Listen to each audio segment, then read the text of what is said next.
दूध को बॉयल करने से पहले अगर इस तरह चेक कर लिया जाए तो इसको ज़ाया करने की बजाय इससे हम बहुत ही ज़बरदस्त चीज़ बना सकते हैं। आज मैं इस ख़राब दूध से भी प्रोसेस चीज़ बनाऊंगी और इसकी सबसे अच्छी बात ये है कि इसको बनाने के लिए ना तो हमें किसी रेनेट की ज़रूरत है, ना ही जेलेटिन की और ना ही कॉर्नस्टार्च की।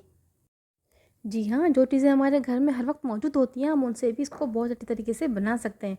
तो देखिए मैंने 2 लीटर दूध ले लिया है और उसको मुझे इतना गर्म करना है कि सिर्फ मुझे अपने फिंगर पर इसका टेम्परेचर महसूस हो, यानी कि मेरी फिंगर इसको बर्दाश्त कर सके। और उसके बाद मैं इसमें 2 टेबल स्पून वाइट सिरका डाल रही हूँ या फिर नींबू का रस। आप ये रेसिपी फ्रेश दूध पर भी इस्तेमाल कर सकते हैं। अब जबकि दूध नीम गर्म हो गया है तो मैंने इसका चूल्हा बंद कर दिया है और मैंने इसमें विनेगर भी शामिल कर दिया है। अब मुझे इसको चमचे की मदद से इसको हिलाना है और देखिए इस तरह से ही चमचे से चलाते चलाते ही ये इसका पानी अलग होना शुरू हो जाएगा और हमारा चीज़ एक साथ इकट्ठा हो जाएगा।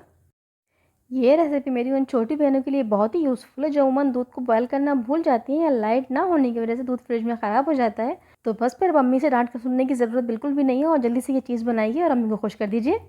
तो देखिए ये चीज़ हमारा एक साथ पे इकट्ठा हो गया है इस तरीके से। अब इसको मैं स्ट्रेन की मदद से बाहर निकाल लूँगी, उसको 2 मरतबा पानी से वॉश कर लूँगी ताकि खट्टापन निकल जाए इसका।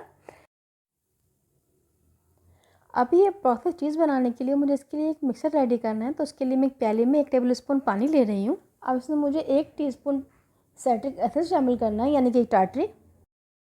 इसको हल करने के बाद मैं इसमें 1 टीस्पून बेकिंग पाउडर शामिल करूँगी, यानी कि मीठा सोडा। अब देखिए डालती बबल्स आए, उसने रिजेक्ट किया। बस इसको भी बहुत तरीके से इसको हल करना है, मिक्स करना है। उसके बाद मैं मिक्सी का एक जार ले रही हूँ क्योंकि मुझे इसको ब्लेंड करना है। ये वही चीज़ है जो मैंने दूध से मैंने निकाली थी। इसको मैंने छोटे छोटे पीस में तोड़कर जार में डाल रही हूँ और देखिए इस तरह से मैंने इसको मिक्स करने के बाद जो मैंने मिक्सचर बनाया था ये मैं वो शामिल कर दूँगी इसके अंदर, टाटरी और सोडे वाला और पानी। और इसके साथ में इसमें 50 ग्राम मक्खन डालूँगी, यानी कि 1 टेबल स्पून।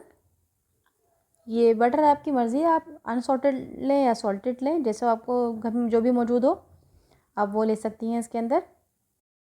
और इसके साथ ही मैं इसमें हाफ़ टी स्पून नमक शामिल करूँगी। नमक डालते वक्त आप ये बात ध्यान रखिएगा क्योंकि अगर नमक ज़्यादा डाल देंगे तो आपका चीज़ कड़वा हो जाएगा।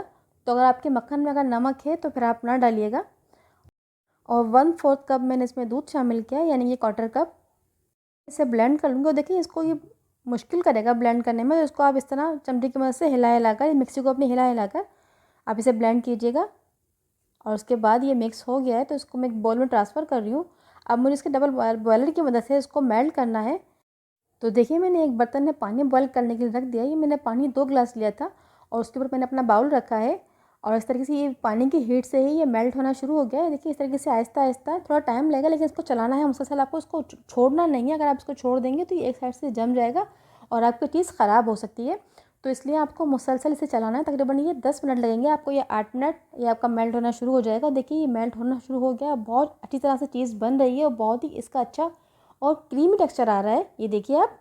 अभी हम इसे 2 मिनट और पकाएंगे ताकि ये और ज़्यादा क्रीमी हो जाए। और ये इतनी अच्छी प्रोसेस बनकर रेडी होती है, यकीन कीजिए अगर आप बनाएंगे तो आप कोई पहचान ही नहीं सकता है कि ये आपने घर में बनाई है, ख़ुद बाज़ार से नहीं लाए हैं आप। बस आप जो मैंने वीडियो में बताया है आपको तमाम ट्रिक्स फॉलो कीजिएगा और बहुत ईजी बन जाती है और बहुत जल्दी भी बन जाती है। और सबसे अच्छी बात, जो दूध हमारा ख़राब हो जाता है उसको हम ज़ाया करने के बजाय अगर हम इस तरह से यूज़ कर लें तो सोने पे सुहागा हो जाता है। अब देखिए ये और मेल्ट होना शुरू हो गई है। बस मुझे इसका यही टेक्सचर चाहिए, इतना क्रीमी। देखिए कितना अच्छा लुक है, कितना यमी लुक है इसका। तो देखा आपने कितनी आसानी से, और जो मिल्क हम ज़ाया कर देते हैं उस वाले मिल्क से ये मार्केट वाली प्रोसेस चीज़ बनकर रेडी है और कितनी यमी लग रही है, बिल्कुल मार्केट वाली। अब हम अपनी प्रोसेस चीज़ को मार्केट वाला लुक देने के लिए किसी खाली कंटेनर में या शीट पर फैलाकर जमा लेंगे ताकि इसका लुक बिल्कुल ही मार्केट वाला है। अब इसके लिए मैंने खाली डिश ली है। अब मैं इसमें इसको डाल दूँगी, इसकी मिक्सचर को। ये सारा मिक्सचर इसको डालने के बाद मैं इसको हल्का सा टैप टैप करूँगी ताकि इसके अंदर जो बबल्स हैं वो निकल जाएं। इस तरीके से देखिए। अब देखिए मैं चीज़ शीट बना रही हूँ। इसके लिए मेरे घर में जो पॉलीथीन होता है हमारे यहाँ शॉपर, मैंने वो लिया है, उसको मैंने कट कर लिया है इस तरीके से। बहुत ही ईजी से बन जाती है ये। अब बस ये मैंने जो अपनी क्रीम का जो मिक्सर डाला था वो उस पर डालकर मैंने इसे बंद कर दिया और उसको मैं फैलाऊंगी। अगर आप चाहें तो आप बेलन की मदद से भी इसको रोल कर सकती हैं, लेकिन मैं अभी नाइफ़ से कर रही हूँ इस तरीके से। और आप जितनी बड़ी शीट बनाना चाहें आप इसको बना सकती हैं इससे। आप कोई शेप भी इससे बना सकती हैं, जैसे सर्कल बना सकती हैं आप इसे, ये ट्रायंगल बना सकते हैं, रेक्टेंगल बना सकते हैं। अब मैं इसके ऊपर थोड़ा सा प्लास्टिक लगाकर 2 घंटे के लिए फ्रिज में रखूँगी ताकि ये सेट हो जाए और इसमें एयर ना आए।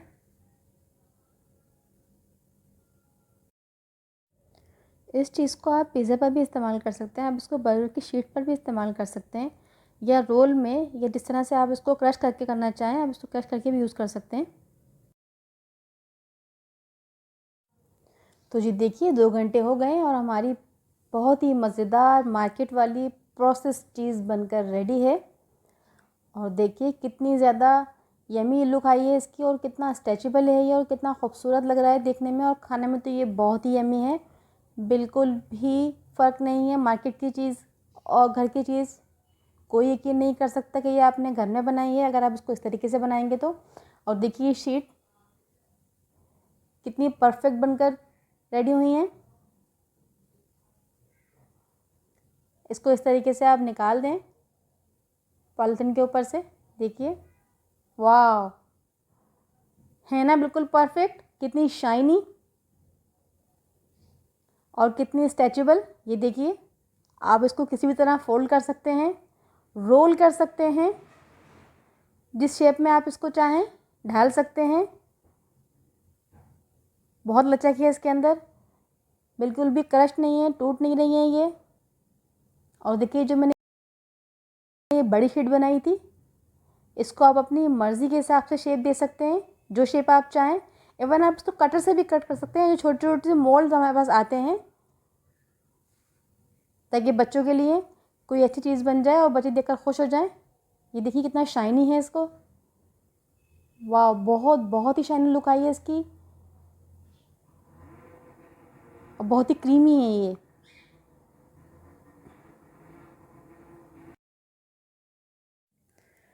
इस तरह की बहुत सारी टिप्स देखने के लिए मेरे चैनल को लाइक कीजिए, शेयर कीजिए और सब्सक्राइब कीजिए।